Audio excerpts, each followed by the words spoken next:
तो दोस्तों अगर आप देखिए आईएएस मतलब यूपीएससी नहीं करना चाहते हैं, पीसीएस भी नहीं करना चाहते हैं, मतलब टफ लगता है आपको, उसका मेंस लिखने में दिक्कत होती है, आपको मेंस में प्रॉब्लम आती है, और फिर भी आप इतने हाईएस्ट पोस्ट तक पहुंचना चाहते हैं, एकदम मतलब जो है सीनियर सेक्रेटरी जो होते हैं वहाँ के लेवल तक अगर पहुंचना चाहते हैं, तो उसका एक बहुत आसान तरीका है आर ओ दोस्तों। जी हाँ, आर ओ की शुरुआत, अगर आप ARO भी बनते हैं, नहीं आर ओ बन पाते हैं, तो भी आप एकदम स्पेशल सेक्रेटरी तक पहुंच सकते हैं दोस्तों। स्पेशल सेक्रेटरी बहुत बड़ा पद होता है उत्तर प्रदेश में, ये अमूमन जो आईएएस अधिकारी सीनियर होते हैं, पीसीएस अधिकारी होते हैं, उन्हीं को मिलता है। और इसकी कंडीशन ये है कि आप कम से कम 30 से 32 साल में अगर आर ओ या ARO बन जाते हैं, तो अमूमन फिर आप देखेंगे अगले 20 सालों में आप इतने उत्तर प्रदेश के सबसे प्रतिष्ठित पोस्ट पे पहुंच सकते हैं। कैसे पहुंचते हैं आइए इसको देखते हैं।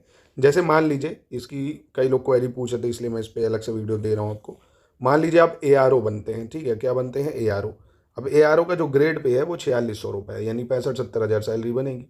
सहायक समीक्षा अधिकारी जिसको कहते हैं, उत्तर प्रदेश सचिवालय की मैं बात कर रहा हूँ, ठीक है। इसका कट ऑफ भी कम जाता है। इसमें अच्छा CCC या O लेवल आपके पास होना चाहिए, टाइपिंग भी आना मस्ट है, तभी आप बन सकते हैं, नहीं तो नहीं बन सकते, ठीक। वही RO इसके बाद RO है, या तो आप देखिए यूपीपीएससी का जो पेपर होता है RO या ARO दोनों होता है। अगर आप ज़्यादा नंबर ले आते हैं, टॉप 50 नंबर मतलब 50 की कट ऑफ में आ जाते हैं, RO की जो कट ऑफ है वो अलग बनती है, ARO की कट ऑफ अलग, ये ज़्यादा जाती है। तो आप डायरेक्ट RO भी बन सकते हैं, अगर अच्छे नंबर ले आते हैं आप RO बन जाएंगे। इसके लिए सिर्फ ग्रेजुएशन चाहिए होता है, 21 से 40 साल एज चाहिए होती है, प्रीलिम्स मेंस निकालिए, इंटरव्यू है नहीं, आराम से आप रिव्यू ऑफिसर बन जाएंगे।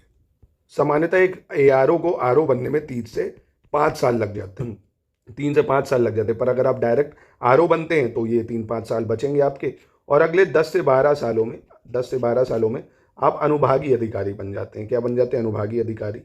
फिर अगले यहाँ पे बहुत कम टाइम लगता है, 2-2 3-3 4 सालों में आपकी पोस्टिंग होती रहती है। फिर आप अनुसचिव यानी अंडर सेक्रेटरी बनते हैं। फिर आप उप सचिव बनते हैं यानी डिप्टी सेक्रेटरी बनते हैं। उसके बाद ज्वाइंट सेक्रेटरी ऑफ बनते हैं, मतलब 2-2 3-3 साल में ही ये प्रमोशन होते हैं। और फिर आप विशेष सचिव टॉप की पोस्ट पे जाते हैं, विशेष सचिव यानी स्पेशल सेक्रेटरी बनते हैं। ये प्रॉपर जो IAS PCS होते हैं ना, ये उन्हीं को मिलता है, IAS PCS को समझ लो। और आप RO से इतनी हाई पोस्ट पे पहुंच सकते हैं। और अगर इन सब के मैं ग्रेड पे भी अगर आपको बता दूं तो काफ़ी आपको मोटिवेट भी होगे इससे आप। तो SO का जो होता है, सेक्शन ऑफिसर का 5400 होता है ग्रेड पे।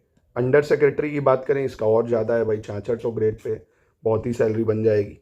फिर डिप्टी सेक्रेटरी का और बढ़ गया, 7600 ग्रेड पे काम करता है। ज्वाइंट सेक्रेटरी 8700 ग्रेड पे काम करता है। और जो स्पेशल सेक्रेटरी है वो 8900 ग्रेड पे काम करता है। तो सैलरी तो भारी भरकम है। अब इतने ऊंचे पद पे पहुंचने के बाद सैलरी तो मैटर ही नहीं करती ना। आप मतलब डेली मंत्री मंत्री तो डेली मुख्यमंत्रियों से बात हो रही है आपकी, मतलब काफ़ी ज़्यादा बड़ी जिम्मेदारी आपके पास आती है ना।